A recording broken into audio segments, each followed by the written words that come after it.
dewek lagi anem makam Tegal Arum. Nah misalnya pan ngerti, yo saiki dewek tunjuk kena.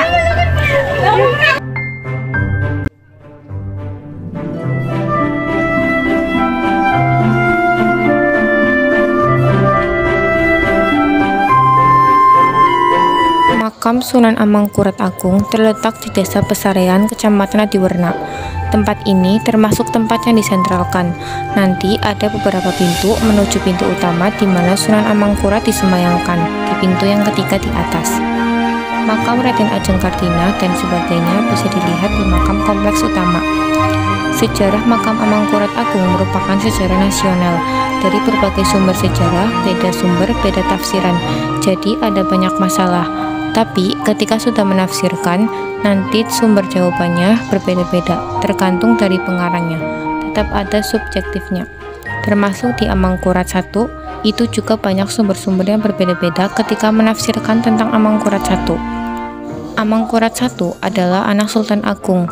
Nama kecilnya Raden Mas Sayyidin, nama Jawanya Raden Mas Bagus. Sejak kecil, beliau diasuh Tumenggung Danupaya atau Lembah Mana. Amangkurat I diangkat menjadi raja pada tahun 1645. Awal pemerintahan Amangkurat I, semuanya berjalan aman dan stabil. Dilihat dari pembangunan istana baru, dari Kerta ke Pleret. Yang istimewa dari istana Pleret adalah adanya sebuah bendungan atau sagara buatan sehingga seolah-olah istana seperti mengapung di atas pulau. Jadi Amangkurat I termasuk arsitektur yang cukup hebat karena membuat bendungan baru yang dikenal dengan Segara Yasa. Termasuk beliau juga membangun Masjid Agung Mataram. Masa pemerintahan Amangkurat I mulai mengalami banyak pemberontakan. Pertama, pemberontakan Pangeran Alit, adik dari Amangkurat I, pada tahun 1647 atas bujukan Tumenggung Pasingsingan dan anaknya Pangeran Alit memberontak. Alasannya istana kosong karena ada ekspedisi militer ke Belambangan, artinya pasukan kosong. Sebagian pasukannya lagi membangun istana dan membuat batu bata. Sayangnya, sebelum jadi usut pemberontakan sudah ketahuan, sehingga kepala Tumenggung Pasingsingan dan anaknya dipenggal di tempat pembuatan batu bata tersebut. Hal ini membuat rencana batal, jadi Pangeran Alit tidak punya kekuasaan untuk memberontak. Beliau dipanggil ke istana, disuruh menyerahkan lurah-lurah di sekitarnya. Kepala Tumenggung Pasingsingan dan anaknya diserahkan kepada Pangeran Alit. Pangeran Alit pun akhirnya dibunuh. Setelah kematian Pangeran Alit, muncullah kebijakan-kebijakan yang represif. Kedua, pemberontakan Pangeran Pekik. Seperti yang diketahui, dalam rangka politik menjinakkan, termasuk Pangeran Pekik dikawinkan dengan adiknya Wan dan Sari. Tujuannya agar tidak memberontak. Ternyata Pangeran Pekik setia ketika disuruh menghancurkan pemberontakan di gereja. Sayangnya, nanti Pangeran Pekik akhirnya dihukum mati dengan seluruh keluarganya karena lebih menyayangi cucu Amangkurat II. Kemudian beliau dari Aji Parang dibawa ke sini untuk dimakamkan di daerah Tegalwangi atau Tegal Arum ini. Ya jalan seperti itu. Nah, pengikut-pengikutnya kemudian tetap tinggal di sini. Kemudian mereka menyebarkan dan mengamalkan, mengajarkan ajaran Islam. Itu secara singkatnya seperti itu. Lebih luasnya nanti ada di kalau kalian kuliah. Ya, hubungannya sama Mataram Islam.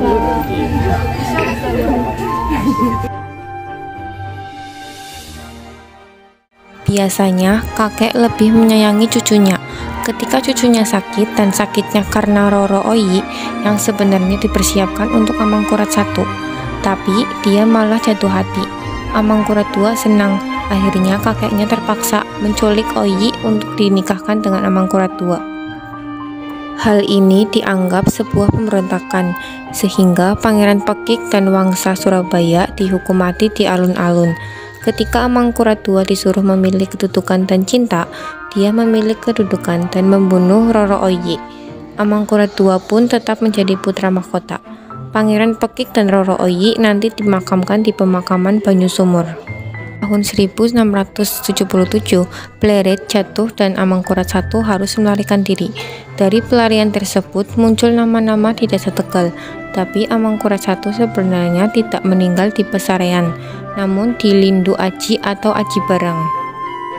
Di situ, Pati Pranantaka disuruh ke Tegal untuk meminta Adipati Martoloyo menyebut jenazah Amangkurat I untuk dibawa ke Tegal. Karena Amangkurat I meminta dimakamkan di dekat gurunya di tanah yang berbau harum. Sebelum dibawa, jenazah dijaga dengan ketat. Jenazahnya dibawa ke Tegalwangi, namun ada yang lebih wangi lagi yaitu di Tegal Arum. Biasanya makam raja harus lebih tinggi karena bangsawan. Jenazah Amangkurat I dimakamkan di dekat makam ibunya Ki Ajeng Lembah Manah. Nah, saiki wis ngartikan tentang makam Amangkurat Kie. Yuk, saiki dewek pan maring tujuan keloro nang Semedok.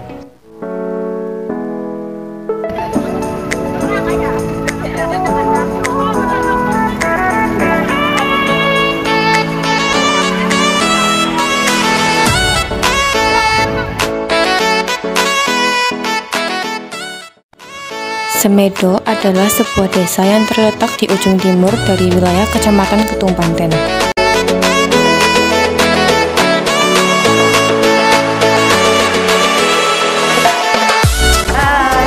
Saiki dewek wis ana nang tempat tujuan keloro yaitu nang situs Semedok. Dewek ngerti apa bae sing ana nang museum iki? Yuk.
Dilarang untuk koleksi, yaitu ada patung sama fosil di atas, ada yang menjadi satu tapi yang di ujung itu keluar. Nah, terus dilarang memotret menggunakan flash, jadi boleh foto tapi video tempatnya, tapi tidak boleh menggunakan flash terbayar. Dilarang bawa tas, dilarang bawa sampah. Terus ini satu jalur satu arah. Nah, nanti keluarnya di atas itu, terus kalian turun. Ada tangga, itu keluarnya di bawah soalnya. Nanti kalau sudah keluar, langsung ke sini ambil tasnya lagi, gitu ya. Udah, silakan masuk. Lari-lari ya. Nah, dua-dua. Hasil identifikasi temuan fosil fauna di situs Semedok menunjukkan potensi yang signifikasi bagi pemahaman sejarah kolonisasi fauna di situs tersebut.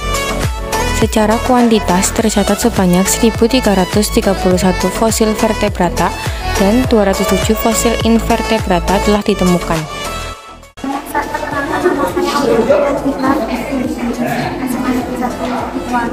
Bertanya, bagaimana cara optimalisasi yang dilakukan kepada masyarakat desa Semedok agar berdiri terhadap situs Semedok sebagai cagar budaya?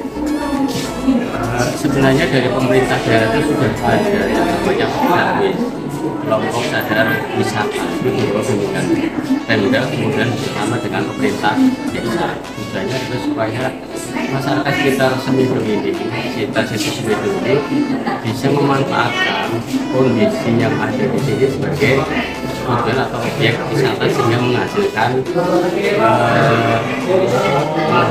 ekonomis, artinya bisa membantu masyarakat desa.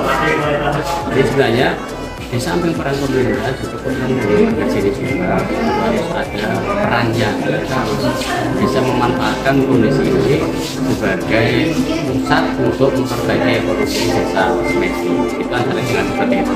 Mungkin melalui usaha kecil mikro dan menengah yang dikembangkan di Semedo itu. Lalu, apakah ada konflik yang berkaitan dengan pelestarian cagar budaya itu sendiri? Konflik kepentingan itu selalu ada di mana, apalagi ketika mereka melihat ada unsur ekonomis yang amat sangat berperan. Tapi mereka yang secara tidak sengaja menemukan fosil-fosil itu akan sangat susah untuk kita minta, kita sumbangkan kepada museum sehingga kita lebih banyak data untuk bisa menggunakan masyarakat pada sampai itu juga ada perebutan pengaruh lah, ada yang mungkin merasa paling berjasa, ada yang merasa paling berhak, itu biasa jadi tugas dari masyarakat sendiri untuk bisa menyikapi kondisi.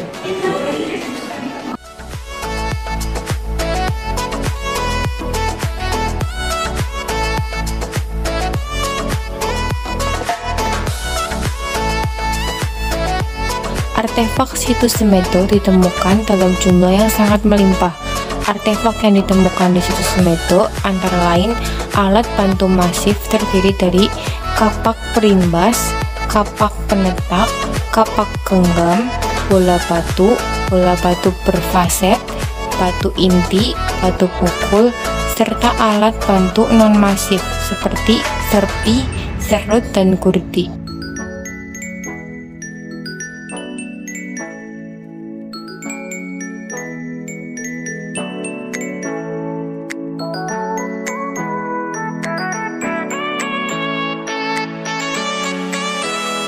Kira kegiatan studi lapangan di Nekie wis prakat. Dadah.